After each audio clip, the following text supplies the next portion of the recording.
Hi everyone, this is a tutorial on how to play the violin-only version of F777's Dance of the Violins that I uploaded on 2015. Now I know this was an extremely heavily requested video and thanks for waiting such a long time for it. I released the original copy of this video after joining Cambridge University and at that point I didn't quite realize how intense the workload was going to get, so I didn't really have much time to make this tutorial.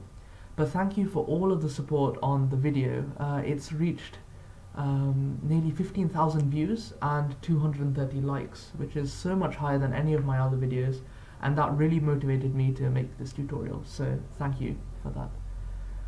So firstly, how was the song made? So what I did was I split the song into 4 violin parts. The way I did this was by using PNG's Synthesia cover of the song to find out what the notes for the parts would be. I recorded these 4 parts into Audacity using an electric violin and layered them so that they would play simultaneously. I then added a picture to the song using Windows Movie Maker and then uploaded it onto YouTube.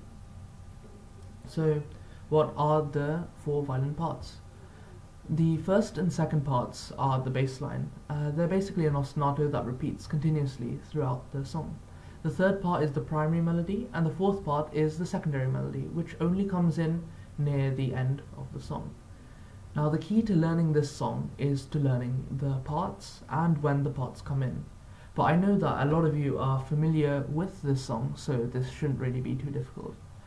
It's also important to note that the key of this song is D minor, and there are no accidentals, so this makes the piece a lot easier to learn than what it could have been. So first let's consider the bass line. The bass line includes the first and second violin parts and repeats throughout the whole song. Now to learn this bass line you have to be familiar with the rhythm of the beat in the song. It goes like this. Okay, and once you have this rhythm sorted, you can start adding the notes. Now the first violin part is the lower half of this bass line, and it goes like this.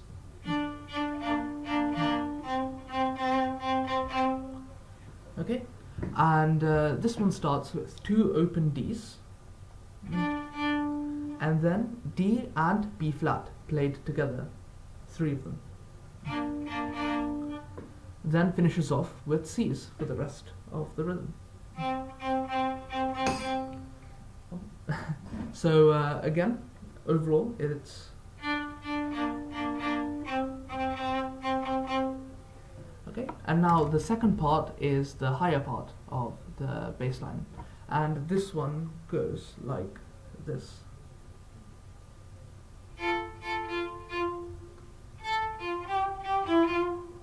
Okay, so again.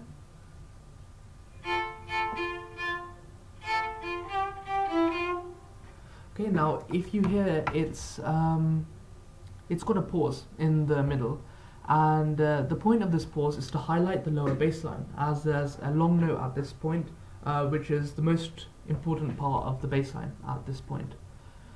So the way you play this upper part is by playing 2 F on the D string and open A's. So that's, and then play 2 regular F's, then the pause, then F and A together, then the normal F, and then which is a G, G, E, F. So put together.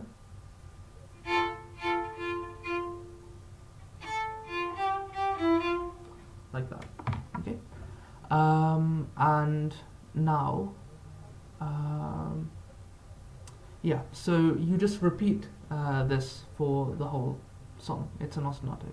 Now the third part is where the melody comes in, and it starts when the introduction is complete, and it sounds like this.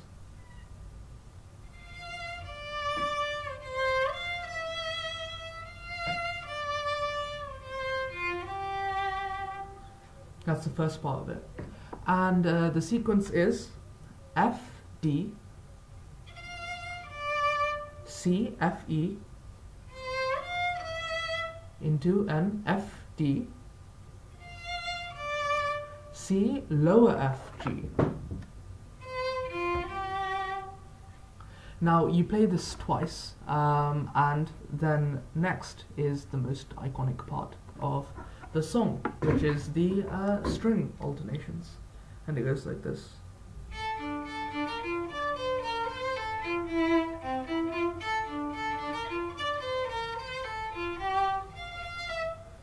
Okay, and this part basically alternates between the A string and the D string. The first notes are therefore A, D, A, D. Then you switch up the notes but keep the string alterations the same with A, B flat to F. So overall it goes like this. Okay, and the next part is just the scale of the song going down. So, like I said, the song is D minor, so the scale going down would be D, C, and B flat. So if you put everything together, it's... Okay, and then after you play this, it's a C, A, F, E.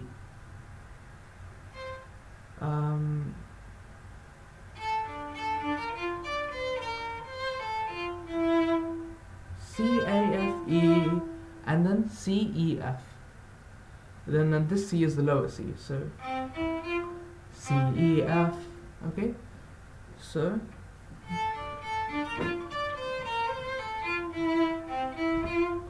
then the second part of this section is just the first part, but with a new ending.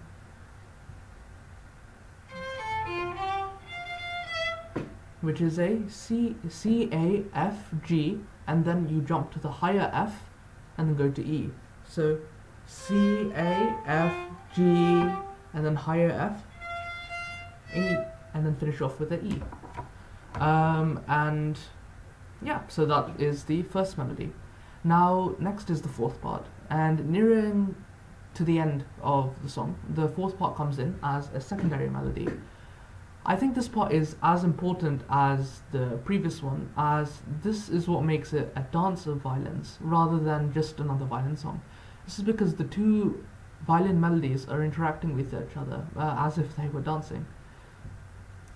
This part starts with the higher F and then goes down the scale like this. Okay, and then actually I should probably play the whole fourth part first. It goes like this.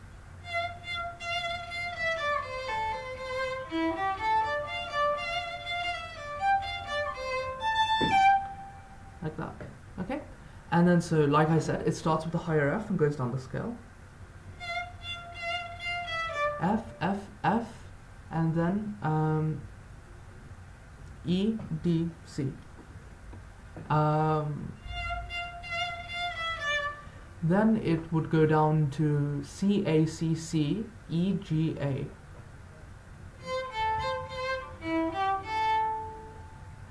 And then there is an alternation between the D and the F.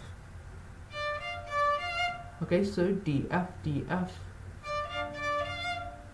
And then you repeat the F again and then go down the scale. So, and then you use your fourth finger to play G, F, D, C, just going down.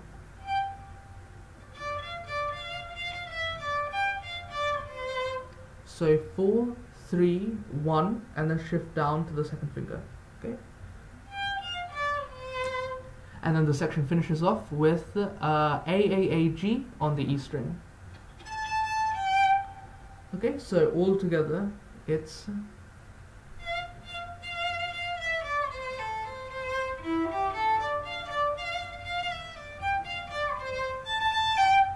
okay. And so that is all of the four parts. And now if you played the violin for some time, then you can end the video here. But if not, and you're a beginner, I'll give a few additional notes to help you along the way. Now, firstly, it's good practice to play anything higher than a D on the A string in third position to make it sound coherent. Otherwise it'll sound like two separate voices. Notice that in this whole song I only play the ending of the fourth part on the E string, and that's only because I really want to emphasize it. You know, the... yeah? But everything else I play in third position.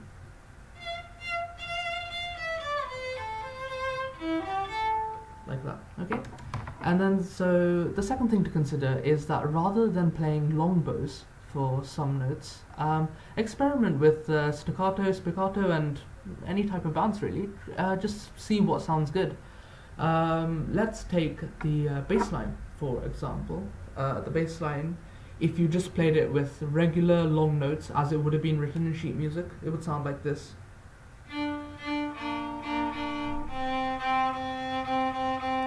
Now, as you can hear, this sounds a little bit dead and soulless, so you can change this up by adding all sorts of bounces and things.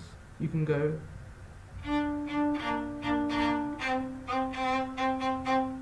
like that, and then just experiment, see what you like, really. And now the last thing I'm going to say is listen to the song and find out which notes seem really important and which notes need accents. Some notes are more key than others, so amplifying these will make the song sound even better. For example, let's take this part. If I played it with every note having equal importance, it would sound like this.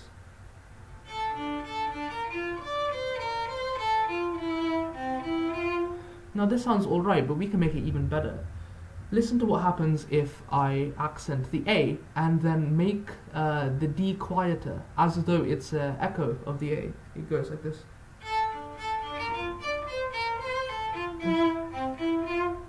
Yeah? So using accents, you can really make the song come alive. So it's something that you should do to make the song really good. So thank you for listening, and I hope this helped you. If you do decide to learn this song and upload it onto YouTube, please do send me a link. It would be great to hear your take on this song. Thanks.